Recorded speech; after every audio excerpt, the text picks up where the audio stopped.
আজকের গল্প মদনদার কীর্তি। এক রবিবার ভর দুপুরে মদনদার বউকে খুব আদর করতে ইচ্ছে হলো, কিন্তু ঘরে যে ছেলে রয়েছে তাই অনেক ভেবেচিন্তে মদনদা এক উপায় বের করলো। বাচ্চাটাকে জানালায় দাঁড় করিয়ে দিয়ে বলল, বাইরে যা যা হচ্ছে সে যেন মনোযোগ দিয়ে দেখে আর তার ধারা বিবরণী করতে থাকে।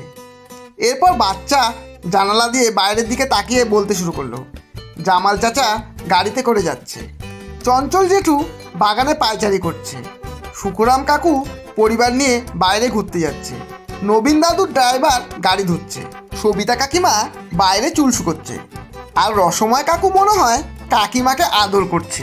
মদনদা ভেতর থেকে চিৎকার করে উঠল, হারামজাদা, তুই কি করে বুঝলি ও বউকে আদর করছে?